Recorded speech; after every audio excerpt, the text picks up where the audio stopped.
I let my father beat my 8-year-old daughter with a wooden paddle until she bled because that's how I was raised. My wife pepper sprayed him and banned him from our home. I called her entitled and forced my daughter to reconcile with her abuser because he did it out of love. Now my wife divorced me. I lost custody, and my daughter won't speak to me. My father beat my 8-year-old daughter until she bled. And I defended him. I'm writing this from a studio apartment I can barely afford because those 2 sentences explain how I lost my wife, my daughter, my home, and any claim to being a decent father. 3 months ago, I had a family. A beautiful wife named Amelia. A sweet daughter named Sophia. A house. A life. Now I have court-ordered supervised visitation that Sophia refuses to attend, divorce papers that painted me as an abuse enabler, and the crystal-clear understanding that I failed the most important job I ever had, protecting my child. Let me go back to the beginning. To the moment I chose my father's right to discipline over my daughter's safety. To the moment I destroyed everything. It was a Sunday. My father, Robert, came over for dinner like he did most weeks. He was 68, retired, old school. The kind of man who believed children should be seen and not heard. That spare the rod, spoil the child wasn't just a saying but a mandate. He'd raised me that way. Belt. Wooden spoon. Paddle. Whatever was handy when I needed correction. I told myself it made me tough. Resilient. Respectful. The truth is it made me afraid. And it taught me that love and violence could coexist. That the people who hurt you might just be doing it for your own good. Sophia was 8. Shy. Sensitive. She'd always been a little intimidated by my father, who had no patience for weak children. That Sunday, Sophia was playing in the living room when my father arrived. She was absorbed in her dolls, creating some elaborate storyline. My father walked in. Stood there. Waited. Sophia didn't look up. Didn't notice him. Sophia, I said. Grandpa's here. Come say hello. She glanced up, gave a small wave, then went back to playing. My father's face darkened. Excuse me? Sophia, come give Grandpa a proper greeting, I said, my stomach already tightening. I knew that tone. Hi, Grandpa, Sophia said, not moving. Get over here and greet me properly, my father said, his voice hard. Sophia looked confused. I said hi. Now. Something in his voice made Sophia scramble up and walk over. Hi, Grandpa. How are you? She started to walk away. My father grabbed her arm. That's how you greet your elders? No hug? No respect? Robert, she's shy, Amelia said, coming out of the kitchen. Let her be. Shy? She's rude. This is what happens when children aren't taught proper respect. He was still holding Sophia's arm. She was trying to pull away. Dad, let go. She greeted you. It's fine. It's not fine. She needs to learn respect. Amelia stepped forward. Let go of my daughter. Now. My father released Sophia, who ran to Amelia. This is why kids today have no discipline. Mothers who coddle them. I'm not coddling her. I'm protecting her from your temper. The rest of the dinner was tense. My father made pointed comments about Sophia's manners, her posture, the way she held her fork. Amelia kept redirecting Sophia to the kitchen, keeping her away from him. I said nothing. Caught between my wife and my father, I chose silence. After dinner, my father called me aside. Your daughter needs discipline. Real discipline. You're raising her to be soft. She's 8, Dad. I had you working at 8. Earning your place. She plays with dolls and doesn't even show basic respect. She's fine. She's a good kid. She would be better with proper correction. You know what you need to do. I knew what he meant. The paddle. The belt. The corrections that left bruises and taught fear disguised as respect. I don't discipline her that way, I said quietly. That's your problem. Spare the rod. I know. I know. He left disappointed in me. Amelia was furious. Your father grabbed Sophia. Did you see that? He grabbed her hard enough to leave red marks. I had seen it. He was just trying to teach her respect. By hurting her? By scaring her? He didn't hurt her. He just held her arm. She has finger marks. And you said nothing? What was I supposed to say? He's my father. He was raised in a different time. I don't care what time he was raised in. He doesn't get to put his hands on my child. Our first real fight about my father. It wouldn't be the last. 2 weeks later, we went to my father's house for Sunday dinner. Sophia didn't want to go. Grandpa scares me, she said. He doesn't mean to scare you, sweetie. He just has high standards. I don't like when he yells. He's not yelling. He's just firm. It's how men from his generation talk. Amelia gave me a look. If she doesn't want to go, she doesn't have to go. She's going. She needs to learn that family is important. That we don't avoid people just because they're strict. I was teaching her the same lesson I'd learned, except mistreatment from family. Swallow your fear. They love you, even when it doesn't feel like it. At my father's house, Sophia was quiet. Careful. She sat with perfect posture, said please and thank you, tried so hard to be good. My father watched her like a hawk. Waiting for a mistake. It came during dessert. Sophia dropped her spoon. It clattered on the floor. Pick it up, my father said. Sophia bent to pick it up. Not like that. Properly. Get out of your chair, pick it up, take it to the kitchen, wash it, and bring it back. Sophia's eyes filled with tears. It was an accident. I didn't ask if it was an accident. I gave you instructions. Follow them. She looked at me, waiting for me to intervene. I nodded. Do what Grandpa says, Em. She got up, trembling, and followed his instructions. It took 5 minutes. My father watched the entire time, criticizing her form, her speed, her attitude. Amelia was rigid beside me. When Sophia sat back down, crying silently, Amelia pulled her close. She's done eating. We're leaving. Amelia. No. We're leaving. Now. We left. My father stood at the door, shaking his head. You're making that girl weak. Mark my words, she'll grow up entitled and disrespectful. In the car, Sophia sobbed. Amelia comforted her. I drove in silence, angry at Amelia for making a scene, angry at my father for being so harsh, angry at Sophia for dropping the spoon. Angry at everyone except the person I should have been angry at, myself. We're not going back there, Amelia said when we got home. He's my father. And she's our daughter. Your father is cruel to her. It stops now. He's not cruel. He's old-fashioned. There's a difference. There's no difference to an 8-year-old who's terrified of her grandfather. We fought for hours. I defended my father. Amelia defended Sophia.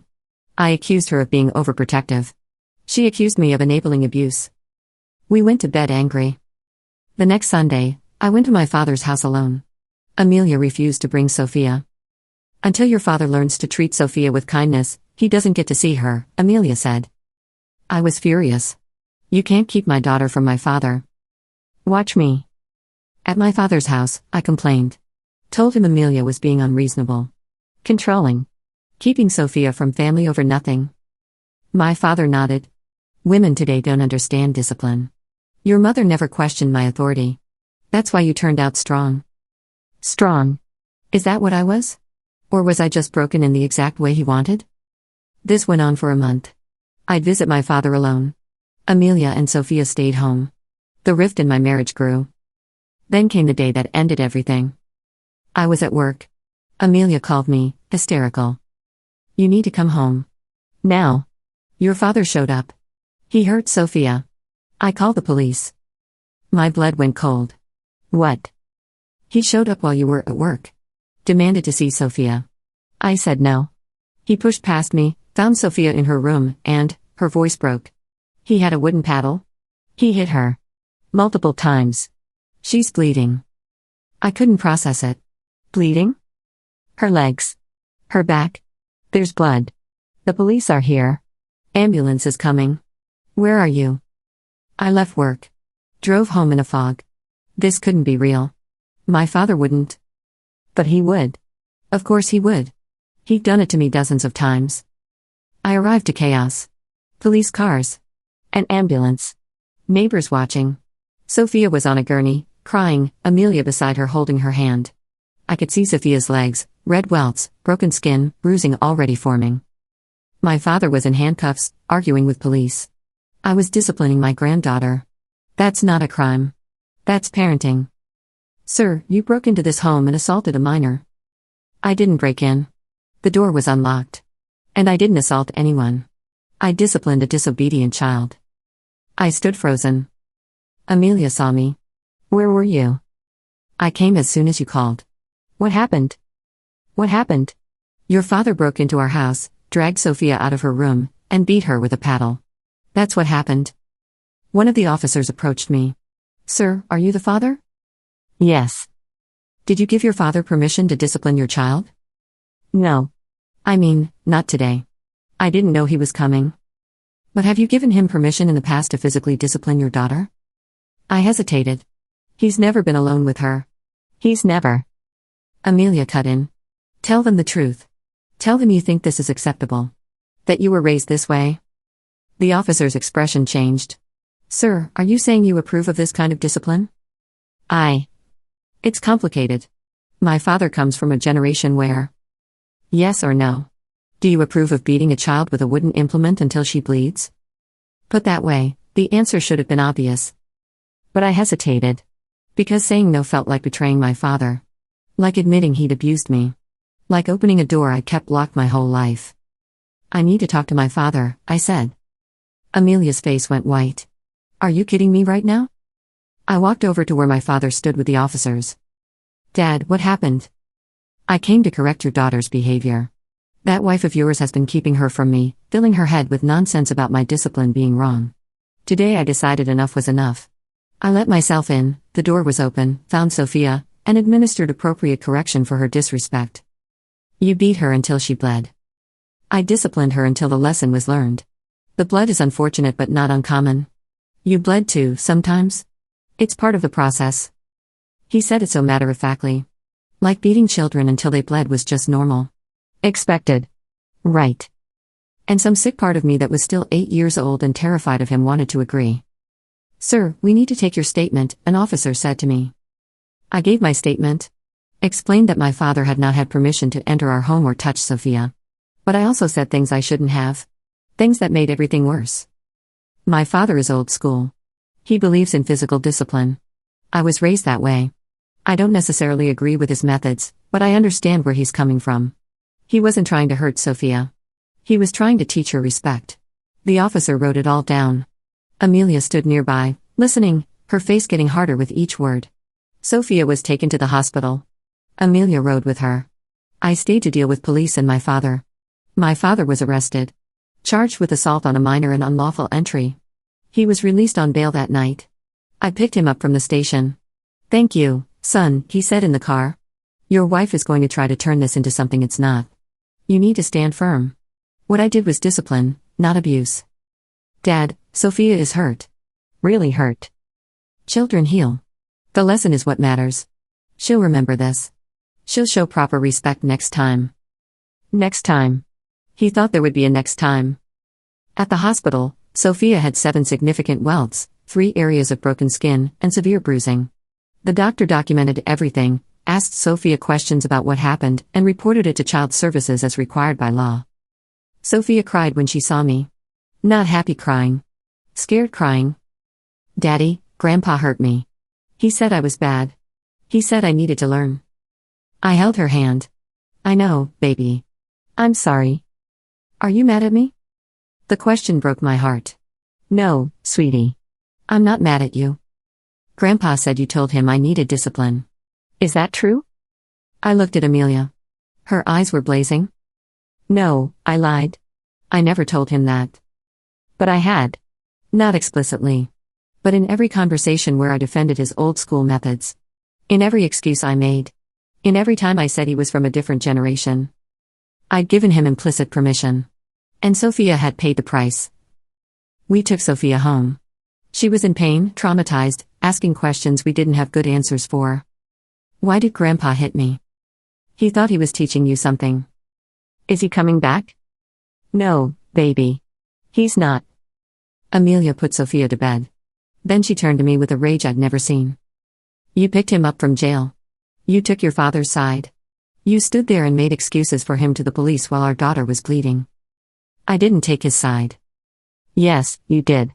You told them you understood where he was coming from. That he wasn't trying to hurt her. That it was about respect. I was trying to explain his mindset. I don't care about his mindset. He beat our daughter. And you defended him. I didn't defend him. What would you call it then? You said you were raised that way, like that makes it okay. You said he was trying to teach her respect. That's defending him. She was right. God, she was right. I'll make sure he never comes near her again, I said. That's not enough. I want a restraining order. I want him prosecuted. And I need you to admit that what he did was abuse. Not discipline. Abuse. I opened my mouth.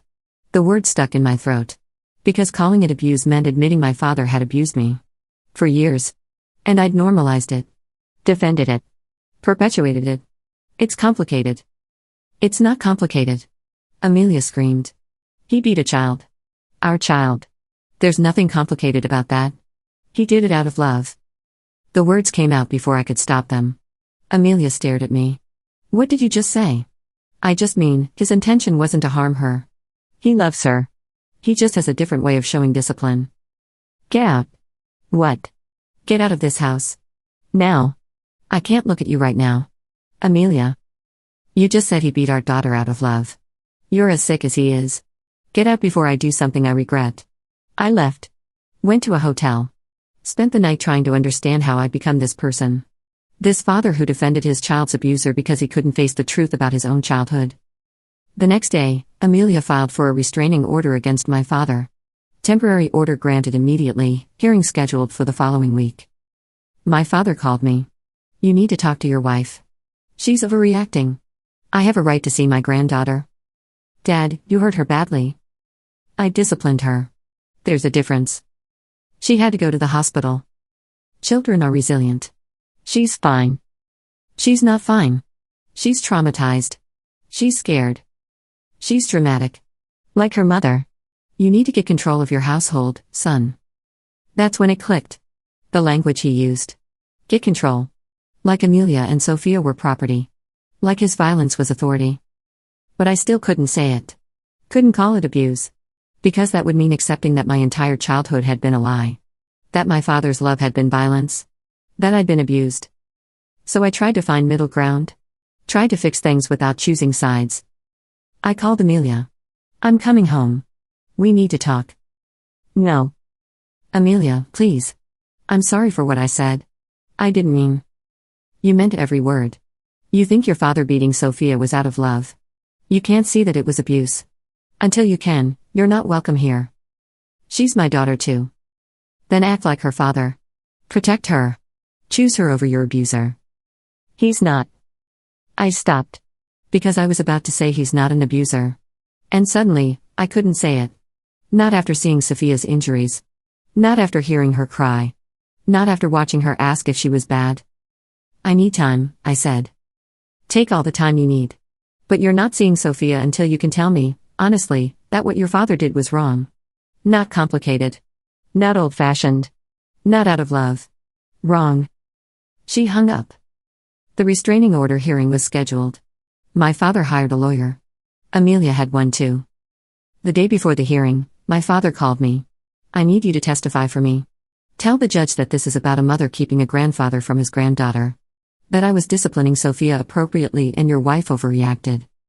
Dad, I don't know if I can. You're my son. You know how I raised you. You know my discipline made you who you are. Don't abandon me now. The manipulation was so clear.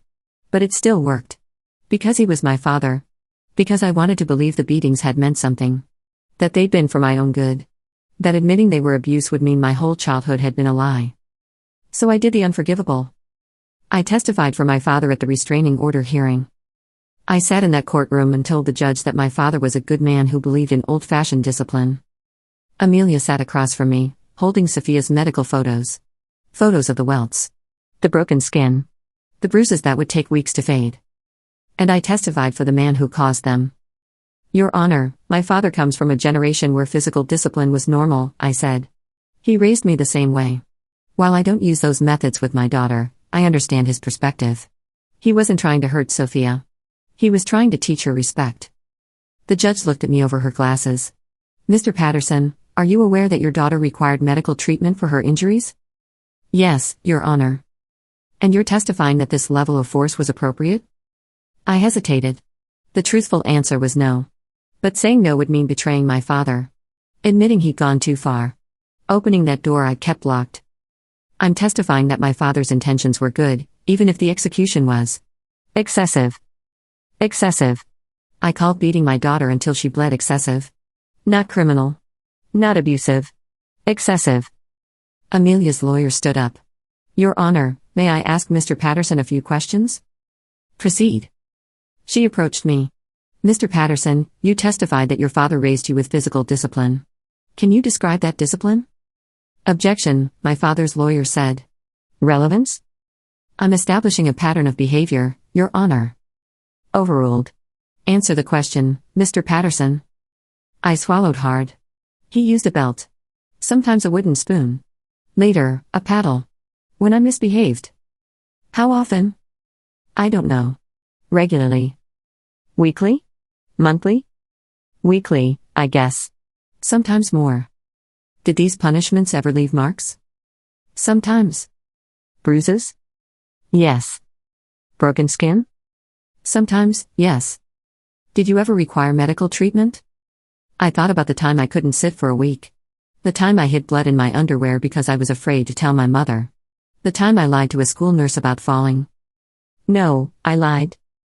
Mr. Patterson, would you describe your childhood discipline as abuse? The question hung in the air.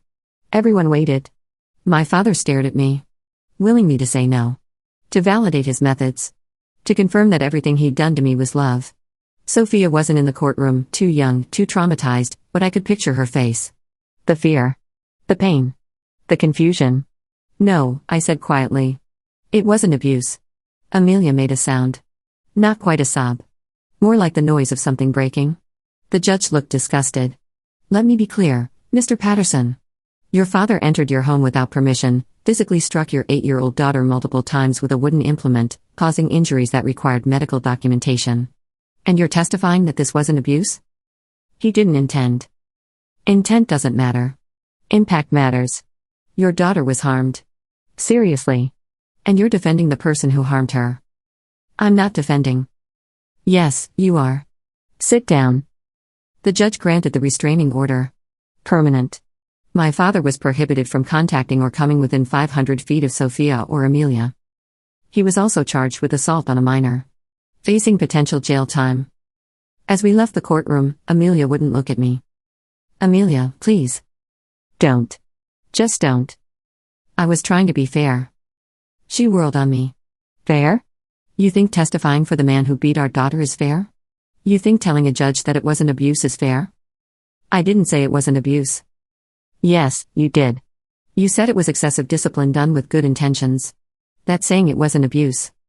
People were staring. We moved to a quiet corner. I'm trying to keep my family together, I said desperately. My father, you, Sophia. Your father is not Sophia's family. Not anymore. He's her abuser.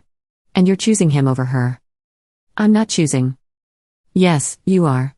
Every time you make excuses for him, you choose him. Every time you say he did it out of love, you choose him. Every time you can't call it abuse, you choose him. He's my father.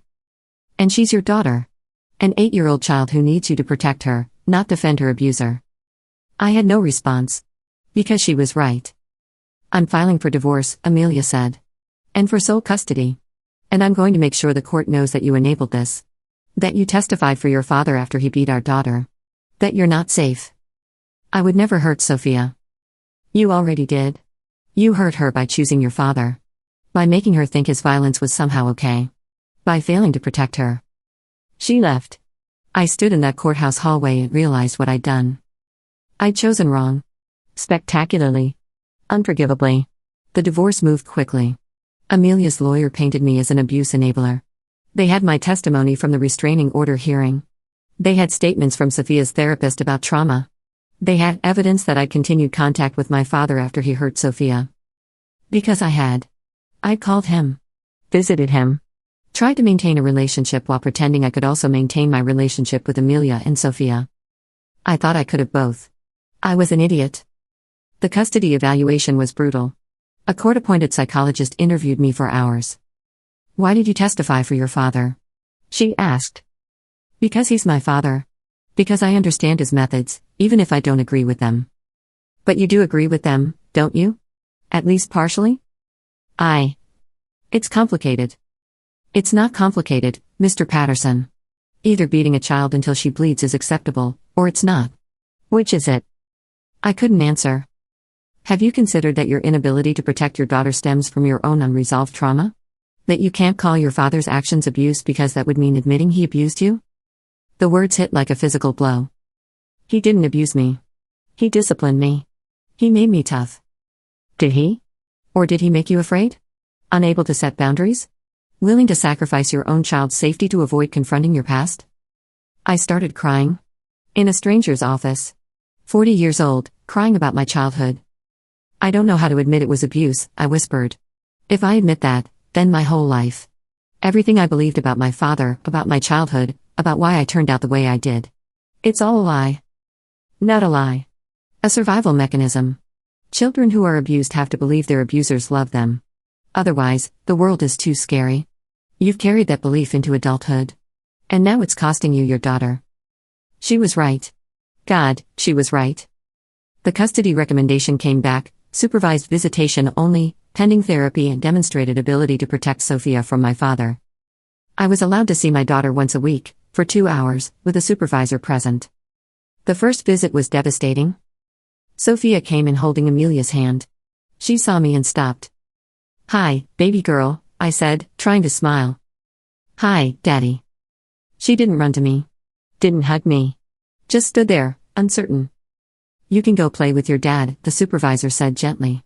"I'll be right here if you need me." Sophia approached slowly. Sat on the opposite end of the couch. We colored. Played with blocks. Had stilted, awkward conversation. "How's school?" "Good."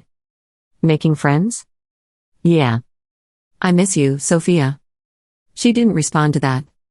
Near the end of the visit, she asked the question I'd been dreading. "Daddy, why did you tell the judge that Grandpa was being good?" My throat closed. "I didn't say he was being good, honey. Mommy said you did. She said you told the judge Grandpa was just teaching me, not hurting me." It's complicated, sweetheart. Did I do something wrong? Is that why Grandpa hit me? No. No, baby, you didn't do anything wrong. Grandpa was wrong. What he did was wrong. She looked at me with those big 8-year-old eyes. Then why didn't you say that to the judge? I had no answer. The supervisor wrote something in her notes. When the visit ended, Sophia hugged me quickly, then ran to Amelia. Amelia didn't look at me. Just took Sophia's hand and left. I sat in that supervised visitation room and finally let myself feel the full weight of what I'd done. I'd chosen my abuser over my daughter. I defended the indefensible because confronting it would mean confronting my own pain. And I'd lost everything. My father's criminal case went to trial. He was convicted of assault on a minor. Sentenced to 6 months in jail, suspended, and 2 years probation. Ordered to attend anger management. He called me from outside the courthouse, furious. "This is your fault. If you'd stood up to that wife of yours, if you'd backed me up properly, none of this would have happened. Dad, you beat Sophia until she bled. I disciplined her. Why can't any of you see the difference? There is no difference. You hurt her. You traumatized her. You committed a crime. After everything I did for you. I raised you, fed you, gave you discipline when you needed it, and this is how you repay me." Something in me finally snapped. "You beat me. For years. You beat me until I bled, until I was terrified of you, until I learned that love and violence were the same thing. And I've spent 40 years pretending it was okay. That it made me strong. That you did it out of love. I did do it out of love. No, you didn't. You did it because you're a bully who gets off on hurting people smaller than you. You did it because your father probably did it to you. You did it because you're broken and you broke me too." Silence on the other end. "Don't call me again," I said. "Don't contact me. Don't try to see Sophia. You're not my father anymore. You're just the man who beat me and then beat my daughter. And I'm done protecting you." I hung up. Blocked his number. Sat in my car and cried harder than I'd cried since I was a child being beaten and told it was love. That was 3 months ago. I'm in therapy now. Real therapy. Dealing with my childhood. Trying to understand how I became a man who would defend his daughter's abuser. The therapist says I was conditioned to accept abuse as love. That I couldn't protect Sophia because I'd never learned to protect myself. That my father groomed me to be an abuse apologist. It helps. A little. Understanding doesn't fix anything, but it helps. Amelia and I are divorced. She has sole custody. I have supervised visitation twice a month. Sophia comes to the visits now, but she's different with me. Careful. Reserved. The easy trust we used to have is gone. Last visit, she brought a picture she'd drawn. Our family. But I wasn't in it. Just her and Amelia's new boyfriend, Mark. Mark is nice, Sophia said, showing me the picture. He never yells. And he lets me be scared of loud noises without saying I'm being a baby. That hurt more than anything. That my daughter had found a better father figure in 6 months than I'd been in 8 years. I'm glad Mark is nice to you, I managed. Are you? She looked at me with those perceptive 8-year-old eyes. Or are you mad that I like him? I'm glad you have someone safe in your life. I wish you'd been safe. The words were so simple. So devastating. I wish that too, baby. I'm sorry I wasn't. She nodded. Went back to coloring. The supervisor made another note. My father tried to contact me once. Sent a letter through his sister. Son, I don't understand why you're punishing me. I raised you the best way I knew how. I loved you. I love Sophia. Everything I did was out of love. Please don't cut me off. You're all I have. I tore up the letter. He doesn't understand. He'll never understand. Because understanding would require admitting he's an abuser. And his entire identity is built on being a good father who instilled discipline. Just like mine was built on being a good son who appreciated that discipline. We were both lying to ourselves. But I've stopped lying. He never will. I think about the moment I testified for him often. The moment I chose protecting his image over protecting my daughter. I could have said, Your Honor, what my father did was abuse. He abused me, and now he's abused my daughter. I was wrong to defend him, and I'm sorry. I could have chosen Sophia. Finally, after weeks of choosing my father, I could have chosen her. But I didn't. I chose the man who beat me and told me it was love. And Sophia will remember that. When she's older. When she understands what happened in that courtroom. She'll remember that her father defended her abuser. I've written her a letter. For when she's older. Explaining everything. Apologizing. Taking full responsibility. I don't know if it'll matter. Words on paper can't undo trauma. Can't restore broken trust. Can't make up for choosing wrong. But it's all I have. The supervised visits continue. Sophia is polite but distant. She calls Mark my bonus dad now. It kills me, but I'm glad she has him. Amelia is getting remarried next month. To Mark. I'm not invited. Sophia asked if I was sad about that. A little, I admitted. But mostly I'm happy your mom found someone good. Mark would never let Grandpa hurt me, Sophia said. He said if Grandpa ever tried, he'd protect me. That's what dads are supposed to do. The implication was clear, I didn't protect her. Mark would. She was right. I see my father's conviction sometimes in news archives. Local man sentenced for assaulting granddaughter. The comments are vicious. People calling him a monster. Calling for harsher punishment. And the comments about me, where was the father? He testified for the abuser. He should lose custody permanently. They're right. All of them. I had one job as a father, protect my child. And when the moment came, when she needed me most, I protected her abuser instead. Because he was my abuser first. And I'd spent 40 years telling myself it was love. Now I know better. Now I understand that love doesn't leave welts. Doesn't cause bleeding. Doesn't make children afraid. But I learned too late. Sophia is 9 now. Thriving with Amelia and Mark. Laughing again. Playing without that watchful, fearful quality she had around my father. I get cards on Father's Day. Polite ones. Happy Father's Day, Dad. Love, Sophia. No drawings. No glitter. No best dad ever. Just polite obligation. That's what I've earned. My therapist asked me last week what I'd say to my father if I could say anything without consequences.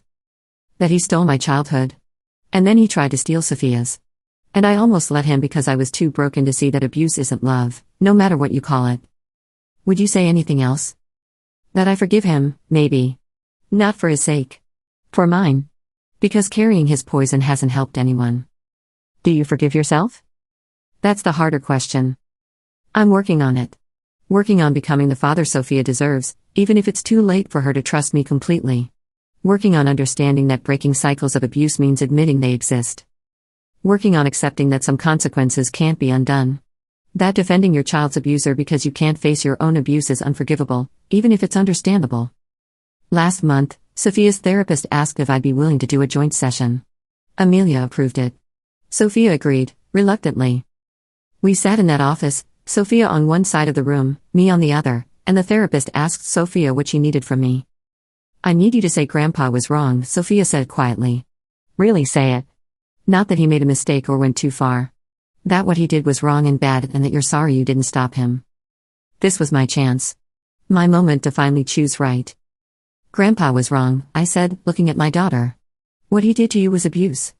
Not discipline. Abuse. It was cruel and violent and traumatizing. And I'm sorry I didn't protect you. I'm sorry I defended him. I'm sorry I made you think his violence was somehow okay or done out of love. It wasn't. It was abuse. And you deserved better from me." Sophia cried. "So did I." "Why didn't you say that before?" she asked. "Because I couldn't admit that Grandpa abused me too. Because if I called what he did to you abuse, I'd have to call what he did to me abuse. And I wasn't ready to face that." "Did Grandpa hurt you like he hurt me?" "Yes. For many years. And I told myself it was love because that's what he told me. I was wrong. It wasn't love. It was abuse." Sophia processed this. "I'm sorry Grandpa hurt you, Daddy." That broke me. My daughter, who I'd failed so completely, was sorry that I'd been hurt. "Thank you, baby. I'm sorry I didn't protect you better." We're not fixed. That one conversation didn't restore trust or undo trauma. But it was a start. The supervised visits continue. But now Sophia sometimes sits closer. Sometimes laughs at my jokes. Sometimes asks if we can do visits more often. I asked the supervisor if that was progress. She said, "It means Sophia is starting to feel safe with you again. But it'll take time. And continued proof that you'll choose her over your father." I'm proving it. One visit at a time. One boundary at a time. One honest conversation at a time. My father tried to show up at my apartment once. I called the police. He was arrested for violating Sophia's restraining order. My address is on file as a place she visits. He's fully out of my life now. And Sophia knows I chose her. Finally. Too late to undo the damage, but not too late to start building something real. Amelia and Mark got married. Sophia was flower girl. She sent me a photo. She looked happy. I sent back, "You look beautiful, Sophia. I'm glad you have Mark and Mom." She texted, "Thanks, Dad. Maybe you can come to my next birthday party. If Mom says it's okay." Maybe. If I keep proving I'm safe. If I keep choosing her. If I keep doing the work. It's more than I deserve. But I'll take it. If you're reading this and you're defending abuse because that's how you were raised, please stop. Please get help. Please don't do what I did. Breaking cycles of abuse means admitting they exist. Means calling abuse what it is, even when the abuser is someone you love. Means protecting your children, even from family. Especially from family. I let my father beat my daughter until she bled because I couldn't admit he'd beaten me the same way. I defended her abuser because facing his abuse meant facing mine. I testified for him in court while she recovered from injuries he caused. I chose wrong. Over and over. Until I lost everything. Now I'm trying to choose right. Trying to be the father Sophia deserves. Trying to break the cycle I'd spent 40 years pretending didn't exist. It's too late to undo the damage. But maybe it's not too late to prevent more. My father beat me with a paddle and called it love. Then he beat my daughter and called it discipline. I defended him both times. Now I know better. Now I'm teaching Sophia that love doesn't hurt. That adults who hit children aren't teaching lessons, they're committing abuse. Now I'm learning that being a good father means protecting your child, even from the person who made you too broken to know what protection looks like. I failed Sophia when she needed me most. But I'm here now. Doing the work. Choosing her. Finally. It's the least I can do. It's all I can do. And I'll spend the rest of my life hoping it's enough.